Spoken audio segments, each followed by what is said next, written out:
Magandang araw! Tara, samahan niyo ako. Bisitahin natin ang Mirador Heritage and Eco Park dito lamang sa Baguio. Yung starting point nga pala ng pag-alis natin is yung SM Baguio. And from there, naglakad tayo papunta dito sa may Adanao Square. Dahil dito malapit yung sakayan ng Mirador Heritage and Eco Park. Itanong nyo nga lang pala sa mga tao kung saan yung sakayan ng Dominican, Lourdes, or Mirador. Mga 10 to 15 minutes nga lang pala yung biyahe dito, depende sa traffic, at yung pamasahe is 13 pesos lang. Magpababa lang kayo dun sa driver sa Mirador Heritage Park. Tapos lakad lang kayo ng konti. Mula dun sa kung saan kayo ibababa ng jeepney driver ay mga 2 minutes walk lang papunta sa may entrance ng Mirador Heritage and Eco Park. Then ito yung makikita nyo sa may entrance, yung arko na ito. And merong entrance fee nga pala yung pagpasok dito. Para sa mga tourist ay 100 pesos, kung senior ka naman is may discount na 50%. Dito nga pala may iba't ibang spots kung saan kayo pwede mag-take ng pictures at dito ipapakita natin yan sa may video. Disclaimer nga pala, ito ay isang trail kaya mas mainam na nakasuot kayo ng proper footwear para hindi kayo ma-injured. Pag kaliwa nyo sa may entrance, ang unang bubungad sa inyo is yung Arashiyama Bamboo Grove. Grabe, napakaganda nito. At yun nga, pwede na kayo magmuni-muni dito pa lang sa may entrance. Sabi nga ng mga tao ay mala Japan ang datingan ng lugar na ito. At sadyang mas malamig nga pala dito kaysa sa ibang mga lugar dahil medyo mataas to. At paglakad mo pa ng kaunti ay bubungad na sa'yo yung arko.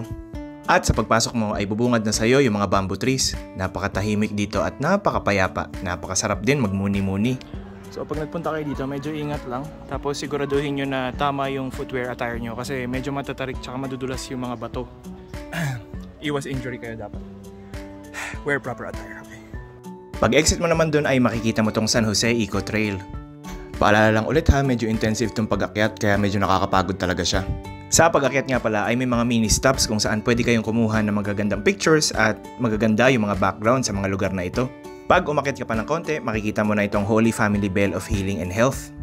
Isa rin to sa mga attractions ng Mirador Heritage and Eco Park, and sa pag-akyat mo ay makikita mo yung overlooking view mula dito sa taas at napakaganda dito. Sobrang sariwa ng hangin, nakaka-refresh talaga siya sa lungs.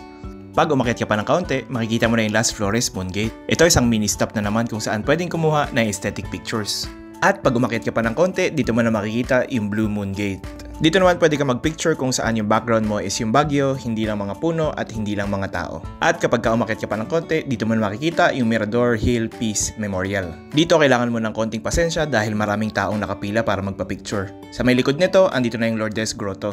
Kaya talaga namang hitting 2 birds with 1 stone ang ganap mo dito dahil hindi ka lang pupunta sa Mirador Heritage and Eco Park, mabibisita mo pa itong Lourdes Grotto which is a must-see place din dahil napakaganda rin ng lugar na ito at para talagang sulit ang pagpunta mo. Sa pagbaba mo nga pala ay may mga jeep na rin na dumadaan, 13 pesos lang pamasahe pabalik sa city. So paano? Ganito lang muna.